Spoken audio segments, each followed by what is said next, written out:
माननीय डिम्पल यादव जी।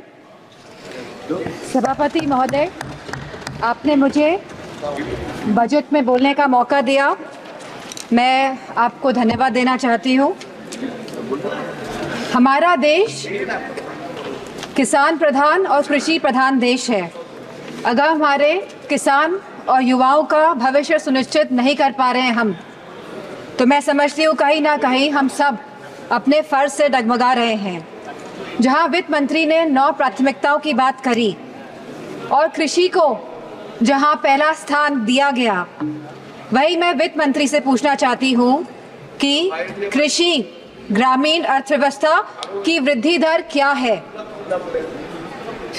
जहाँ यह कहा गया था कि 2024 तक आप किसान की आय दुगनी कर देंगे, 22 तक किसान की आय दुगनी कर देंगे, और जहां एमएसपी का वादा किया गया था, तो मैं पूछना चाहूंगी कृषि मंत्री से कि आज एग्रीकल्चरल इंफ्रास्ट्रक्चर में कितना बजट या सरकार द्वारा दिया जा रहा है। यूपी को इस बजट के तहत क्या मिला है? क्या एक भी मंडी पिछले 10 सालों में उत्तर प्रदेश में बनी है? और अगर किसान की जरूरतमंद जैसी चीजों पर क्या यह सरकार ने कोई भी जीएसटी माफ करी है, या खाद में सब्सिडी देने में सरकार कायम रह पाई है?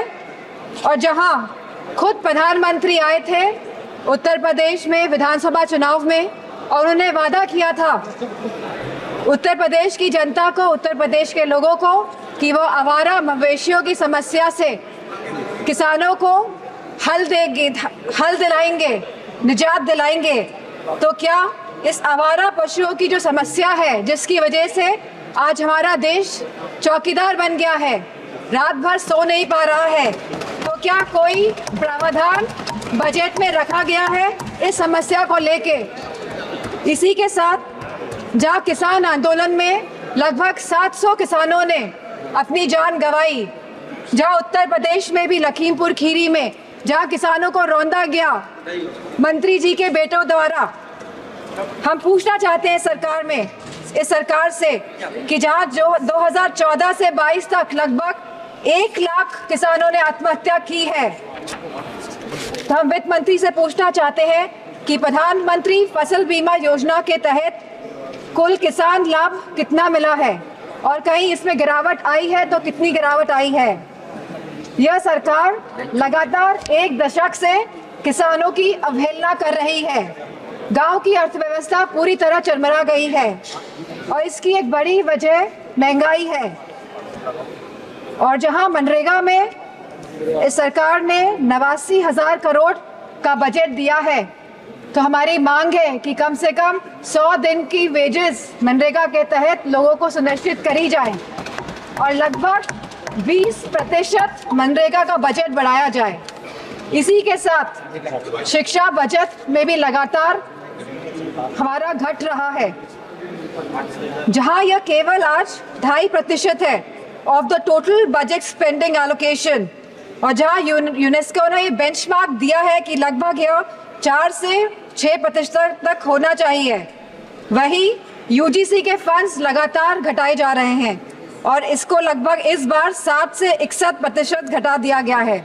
जहां हम बात करते हैं सस्ती और अच्छी शिक्षा की, वहीं यह सरकार लगातार शिक्षा बजट जो कम कर रही है, तो मैं समझती हूँ इनकी नीयत कहीं साफ नहीं है, मंशा कहीं सही नहीं है हमारे देश के युवाओं के और स्टूडेंट्स के प्रति। वहीं आज हमारे देश का युवा निराश है, जहां निराशा संभव को भी असंभव बना देती है। तो मैं समझती हूँ जो वादे किए गए थे, जो रोजगार को लेके, सरकार पूरी तरह इसमें विफल रही है, और लगातार बेरोजगारी दर बढ़ रहा है। जहां आज ये बेरोजगारी दर 9.2% है, और जहां महिलाओं का बेरोजगारी दर 18.5% है। तो मैं समझती हूँ लगातार युवाओं का मनोबल गिराने का काम इस सरकार ने किया है, और अग्निवीर जैसी योजना ला के इस सरकार ने नौजवानों का, युवाओं का, इस देश की प्रतिष्ठा का, सम्मान गिराने का काम किया है। जो सरकार सोशल जस्टिस की बात करती है, लेकिन आज भी यह सरकार जातिगत जनगणना से अपना मुंह मोड़ रही है, जहां अनुसूचित जाति जनजाति पर होने वाले अपराध लगातार बढ़ रहे हैं और उत्तर प्रदेश में यह अपराध नंबर 1 पे है। और साथ ही महिलाओं के साथ जघन्य अपराध लगातार बढ़ रहे हैं। उत्तर प्रदेश आज इसमें भी टॉप लिस्ट पर है। तो मैं पूछना चाहती हूँ कि महिलाओं को सुरक्षा को लेकर यह सरकार क्या कर रही है। और जहां उत्तर प्रदेश में समाजवादी पार्टी की सरकार ने 1090 जैसी सेवाएं चलाकर हमने अपनी माताओं, बहनों, बेटियों को सम्मान दिलाने का, उनका हक दिलाने का काम किया था, तो इस बजट में क्या प्रावधान रखा गया है महिलाओं की सुरक्षा को लेकर। वहीं आज अगर स्वास्थ्य की बात करें तो लगभग 1.9% ऑफ जीडीपी आज का खर्चा ये बजट दे रही है स्वास्थ्य के लिए। स्पीकर महोदय, there is no focus agenda for the healthcare of the country. Irrespective of the fact we are speaking about India being the first largest economy and moving towards the third largest economy. And if we see the fast growing population of the country, so 1.9% of the budget is very less for the health services of the country. Sir, decision to exempt 3 cancer drugs is a welcome move by the finance minister, but it is a very small step in the right direction.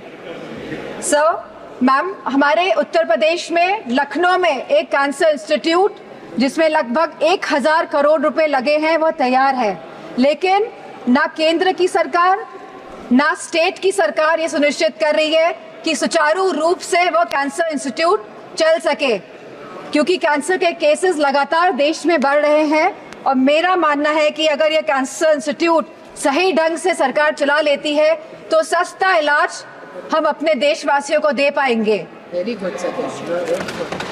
Very good suggestion. Ma'am, there is a massive gap between the demand and supply in the healthcare center, in the healthcare infrastructure. The doctors, the nurses, the technicians, इन सब की बहुत भारी कमी है। और जो बड़े बड़े वादे कर रहे हैं और जो बड़ी बड़ी बातें कर रहे हैं कि हमने बहुत बड़े बड़े एम्स बना लिए हैं, मेडिकल कॉलेजेस बना लिए हैं, लेकिन 100% तरीके से कोई भी मेडिकल कॉलेज या एम्स सुचारू रूप से प्रदेश में नहीं चल पा रहे हैं, क्योंकि भारी डॉक्टर्स की कमी है, नर्सेस की कमी है, टेक्नीशियंस की कमी है। इसी के साथ जो टीचिंग फैकल्टी में भी भारी टीचर्स की कमी है। सर, जो सरकार कुपोषण के बारे में बात कर रही थी, जो भारत को अनीमिया मुक्त बनाने के बारे में बात कर रही थी, तो मैं उनसे कहना चाहूंगी कि आप सभी अपने वादों में विफल हुए हैं। आपने जो वादे करे थे लोगों को, आपने सारे वादे जनता के साथ वो वादों को तोड़ने का काम किया है। सर, जहां आप जीडीपी की बात करते हैं, जहां आप थर्ड इकोनॉमी की बात करते हैं कि हमारा देश तीसरी बड़ी इकोनॉमी बनने जा रहा है, लेकिन वही हमें बात करनी है पर कैपिटा इनकम की, स्टैंडर्ड ऑफ लिविंग की बात करनी है, हमको महंगाई बांधने की बात करनी है, हमको इलाज मुफ्त और सस्ता दिलाने की बात करनी है।